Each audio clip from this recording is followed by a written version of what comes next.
स्वाध्याय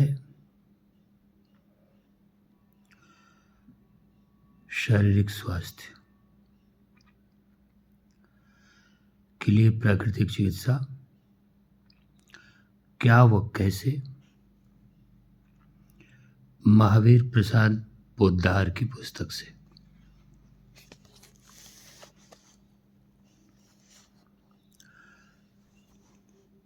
प्राकृतिक चिकित्सा पर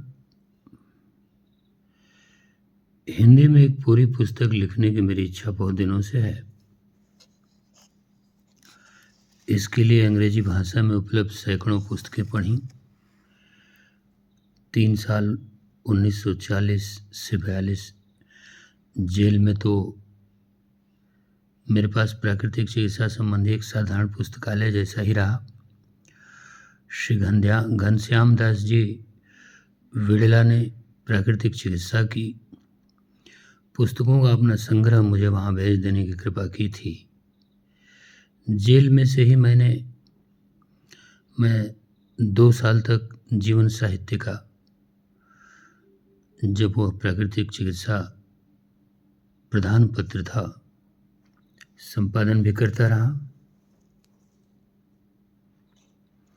अपने अनेक राजनीतिक साथी कैदियों पर चिकित्सा के प्रयोग करता रहा।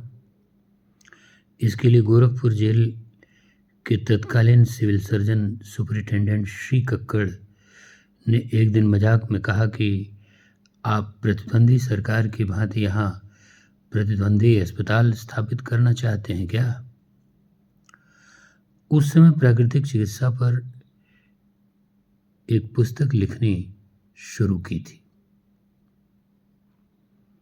100-125 पृष्ठ लिखे भी गए, पर वहाँ लिखने में कम, पढ़ने में अधिक लगता था मन। यूं भी मुझे पढ़ना अधिक और लिखना कम पसंद है। लिखने की जरूरत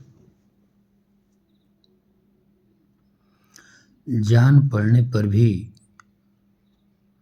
थोड़ा और पढ़ लूं, यह पढ़ लूं, वह भी पढ़ लूं, सोचते हुए पढ़ता ही रह जाता हूँ।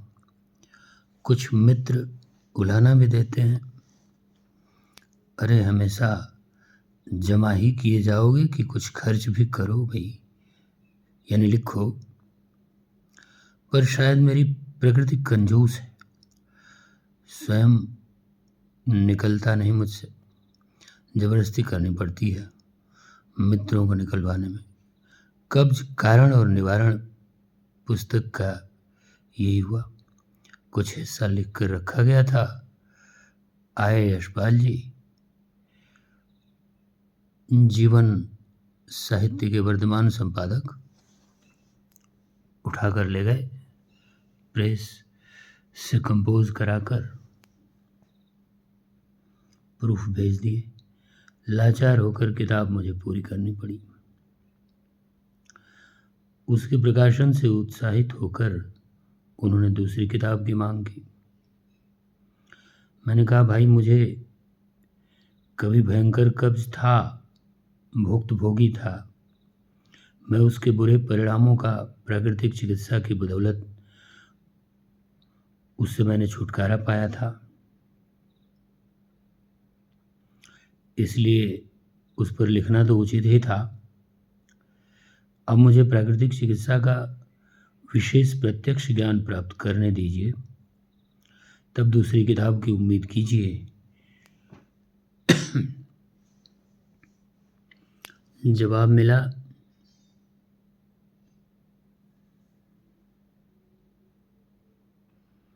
अड़तीस साल से अपने घर और लोगों पर प्राकृतिक चिकित्सा के लाभ आप देख रहे हैं। 12 साल में आरोग्य मंदिर के से आपके सामने हजारों रोगियों ने इस चिकित्सा से फायदा उठाया है। फिर भी अभी आप प्रत्यक्ष ज्ञान की दुहाई देते हैं। मेरा प्रत्युत्तर था, अभी बहुत बाकी है, माफ करें। अपनी कमी को मैं आपसे ज़्यादा जानता हूँ। इस तरह कहते सुनते कई साल निकल गए। संयोगों ने कुछ साल पहले मुझे जसीडीह संथाल परगना ला बिठाया। यहाँ 60-70 रोगियों का एक प्राकृतिक चिकित्सालय मेरे निरीक्षण में चलने लगा। इस बीच मैंने सैकड़ों को केवल अन्य चिकित्सा पद्धतियों से नहीं बल्कि जीवन से भी निराश रोगियों को प्रकृति की कृपा से आराम होते देखा।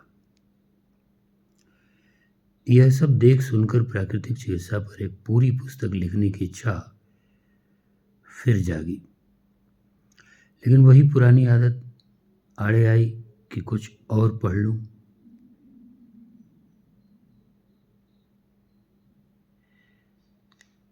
इस बार आयुर्वेद के ग्रंथ एकत्रित किए, अथर्ववेद भी मंगाया। इन समय प्राकृतिक चिकित्सा के अधिकतर सिद्धांत पाकर बड़ी प्रसन्नता हुई। पास ही मिल गई वस्तु गोपथ ब्राह्मण में कहा है, अथर्वांगेन मेधास्वेता अपस्वन्तिच्छेद। अब पास ही उसे ढूंढो, वह पास ही है। प्राकृतिक चिकित्सा का मूल तत्व तो यही है कि हमें आरोग्यकारी उपादानों के लिए दूर जाने की जरूरत नहीं, वे पास ही हैं। जिन पंच महाभूतों से हमारा शरीर निर्मित हुआ है, उन्हीं से उसकी चिकित्सा होनी चाहिए। 100-150 वर्षों के अंदर लिखे गए अंग्रेजी ग्रंथों में भी इस विषय की कम सामग्री नहीं मिलती। लेकिन यह देखकर कितनी खुशी होती है कि 5000 साल पहले तक के इन ग्रंथों में वे तत्व किस खूबसूरती से दिए गए हैं। प्राकृतिक चिकित्सा के प्रचलित रूप के महान आचार्य जर्मनी निवासी लुई कुने ने अपनी प्रमुख पुस्तक का नाम न्यू साइंस ऑफ हीलिंग, नवीन चिकित्सा विज्ञान रखा था। यदि उन्हें इस सामग्री का पता होता तो शायद वह उसे रिवाइज्ड साइंस ऑफ हीलिंग, चिकित्सा विज्ञान का पुनरुद्धार नाम देते।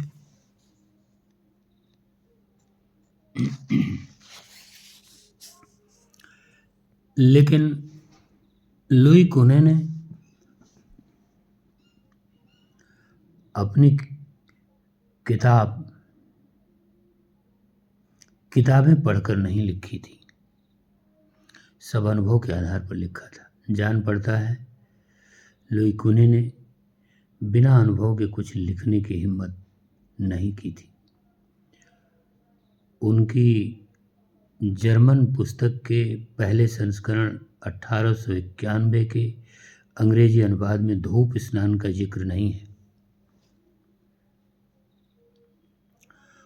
उस वक्त तक शायद उन्होंने उसका उपयोग नहीं किया था, पर ज्यों ही उन्हें उसके लाभ का ज्ञान हुआ, वह अपनी पुस्तक के आगामी संस्करण में धूप स्नान के महत्व की विस्तार से चर्चा करने से नहीं चूके। जो वस्तुएं पहले उन्हें अथवा उनकी जानकारी में औरों को भी अज्ञात थी, वे सब उनके लिए एक प्रकार से नई थी। प्राकृतिक चिकित्सा की वर्तमान सरल विधियों के लिए और लाखों पर प्रयोग करके उन्हें सिद्ध कर दिखाने के लिए हमें उन विदेशी आचार्यों के सामने सिर झुकाना पड़ेगा। आयुर्वेद में पंचकर्म की विधियां बतलाई गई हैं, लेकिन वे दोषाध्य हैं, और यही कारण है कि आज हजारों में कोई एक वैद्य भी पंचकर्म का आश्रय नहीं लेता दिखाई देता। लगता है कि मेरी पढ़ाई का अंत आने वाला नहीं है। तब बड़ी पुस्तक लिखने के लिए न रुककर छोटी छोटी पुस्तकों के रूप में जो अब तक अनुभव किया है या जो पढ़ता अनुभव करता जाऊं, लिखता जाऊं। इस विचार का परिणाम ये पुस्तक है। प्राकृतिक चिकित्सा सिखाने को शिक्षणालय खोलने की चर्चा जब तब सुनाई देती है, आशा है उन शिक्षणार्थियों के लिए भी तथा दूसरे प्राकृतिक चिकित्सा को समझना समझाना चाहने वालों के लिए भी यह पुस्तक उपयोगी सिद्ध हो सकती है। भारतीय वैद्य समुदाय को भी इस पुस्तक द्वारा मालूम होगा कि प्राकृतिक चिकित्सा उनके लिए कोई बाहरी वस्तु नहीं है। यदि दवा के बदले वे इसे अपनाएं तो अपने रोगियों का वे अधिक हित करेंगे। कभी कभी लोग इस पद्धति पर यह शंका करते पाए जाते हैं कि इससे निरोग होने में बड़ा समय लगता है। इस गलतफहमी का कारण ये है कि अब तक इस पद्धति का आश्रय लेने वालों में 100 में 99 व्यक्ति प्रायः पुराने, कभी कभी तो 10-20 साल के रोगी होते हैं, हर तरफ से हारे हुए, निराश।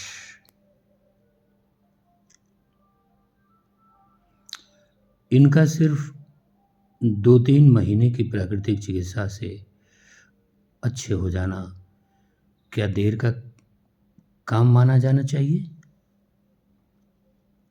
कहाँ 10 साल यानी 120 महीने दवा करके सिर्फ निराशा ही नहीं और नए नए रोगों का पीछे लग जाना, और कहाँ 2-3 महीने में ही रोग का समूल नाश हो जाना, इसे देर कहेंगे या जल्दी?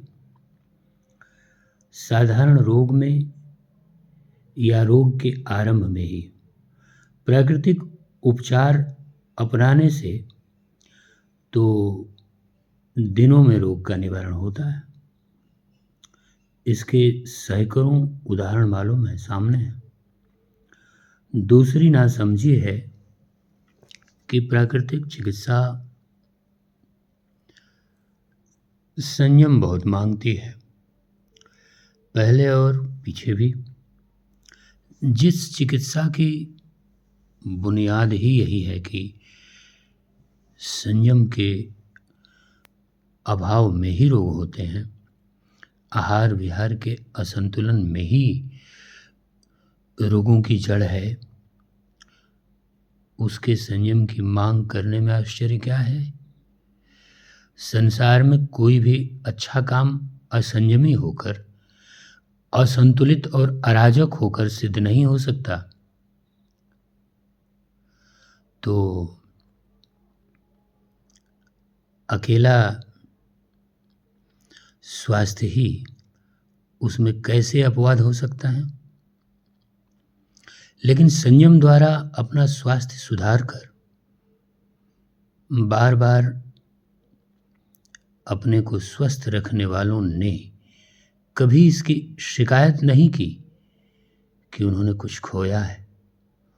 उन्होंने अपने जीवन में निरंतर आनंद वृद्धि की ही बात कही है। आयुर्वेदाचार्य doctor Bhaskar Govind Dhadekar, MBBS BSc Hindu Vishwavidyalaya Kashi ने मेरी कब्ज कारण और निवारण पुस्तक की भांति ही इस पुस्तक के संपूर्ण प्रूफ पढ़कर यत्र तत्र संशोधन करने का कष्ट स्वीकार किया।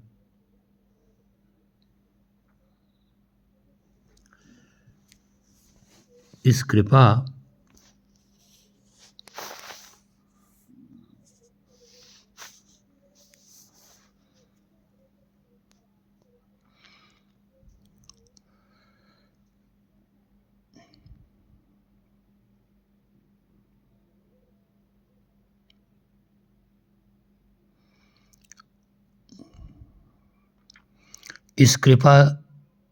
के लिए मैं उनके अति कृतज्ञ हूँ। सुप्रीम कोर्ट के भूतपूर्व माननीय जज श्री वीपी सिंह महोदय ने के प्रति भी अपनी आंतरिक कृतज्ञता प्रकट करना चाहता हूं, जिन्होंने प्राकृतिक चिकित्सा की विशेषताओं पर प्रकाश डालने वाला एक लेख इस पुस्तक में लिख देने की कृपा की है। महावीर प्रसाद पोद्दार। शरीर के स्वास्थ्य के लिए, क्योंकि परम स्वास्थ्य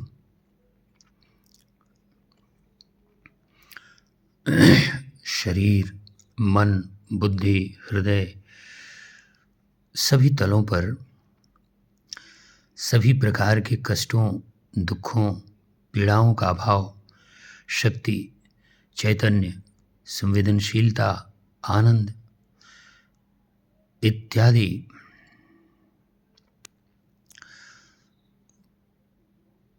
का निवास होना चाहिए। इसके लिए स्वाध्याय में प्राकृतिक चिकित्सा, आज का स्वाध्याय प्राकृतिक चिकित्सा क्या और कैसे, श्री महावीर प्रसाद पोद्दार के विचार